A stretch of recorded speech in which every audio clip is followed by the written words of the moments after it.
নাচ গানের পাশাপাশি শিশুদের জন্য রচনা, প্রযুক্তি, খেলাধুলা, ব্যবসা, ফ্যাশন ডিজাইনিং, খাবার তৈরি সহ বিভিন্ন বিষয়ে প্রতিযোগিতা আয়োজনের আহ্বান জানিয়েছেন প্রধান উপদেষ্টা ডক্টর মোহাম্মদ ইউনূস, যাতে সব শিশুর প্রতিভা ঠিকভাবে যাচাই করা যায়। সকালে তার কার্যালয়ে নতুন কুড়ি প্রতিযোগিতায় বিজয়ীদের মাঝে পুরস্কার বিতরণী অনুষ্ঠানে আহ্বান জানান তিনি।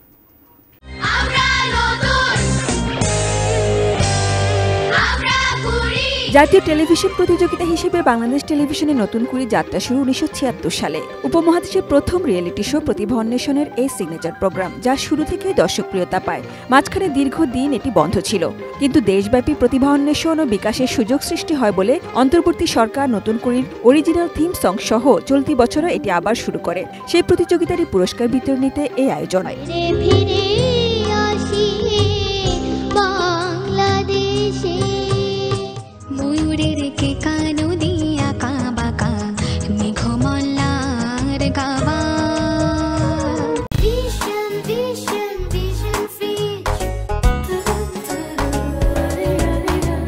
ক বিভাগে 36 জন, খ বিভাগে 37 জন, সেরা 10 জন বিজয়ী পুরস্কার নেন। তার মধ্যে 2 সেরা বিজয়ী প্রধান উপদেষ্টার কাছ থেকে পুরস্কার নেন।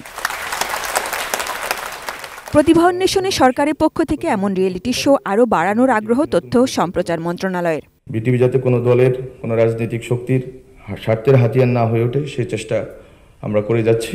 বিটিভিতে নতুন করে আরও রিয়েলিটি শো, ভিন্ন বয়স এবং পটভূমির প্রতিযোগীদের নিয়ে নতুন নতুন যে অনুষ্ঠান, সেসব আমরা চালু করে দিয়ে যাব। আশা করি পরবর্তীতে এগুলো অব্যাহত থাকবে। প্রধান উপদেষ্টা ডক্টর মোহাম্মদ ইউনূস প্রতিযোগী ও সংশ্লিষ্ট সবার প্রশংসা করে বলেন, নিজেকে আবিষ্কারের সুযোগ তৈরি হয় প্রতিযোগিতায় এবং সামনে এগোনোর উৎসাহ বাড়ে।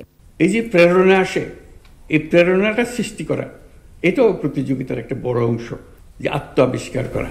আগামীতে নতুন করে আয়োজন আরও জাঁকজমকপূর্ণ দেখতে চান প্রধান উপদেষ্টা। শিশুদের প্রতিযোগিতার ক্ষেত্রগুলো বাড়িয়ে সকল শিশুর আগ্রহ ও প্রতিভার জায়গাগুলো ঠিকভাবে চিহ্নিত করার বিষয়ে জোর দেন তিনি। যে আমি ভালো গায়ক না হতে পারি, কিন্তু আমি ভালো বিজ্ঞানী তো হতে পারি, আমি ভালো ব্যবসায়ী তো হতে পারি।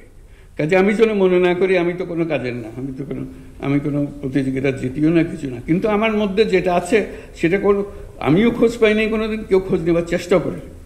আমরা সেই খোঁজ পাওয়ার চেষ্টাটা করে দাও, আমাদের কাজ হলো যে সামনে নিয়ে আসা। প্রধান উপদেষ্টা বলেন, শিশুদের আনন্দের মাধ্যমে প্রতিভা বিকাশের সুযোগ সৃষ্টি করতে হবে, যাতে দেশের গণ্ডি পেরিয়ে আন্তর্জাতিক অঙ্গনেও তারা নিজেকে সেরা প্রমাণ করতে পারে। সে ফুর্তিতে যাবে, এটা কারণ জোর জবরদস্তির কিছু নেই।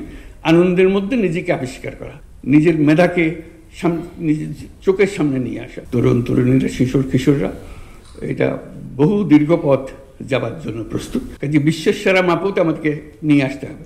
Sajida Sweety, ATN news, Dhaka.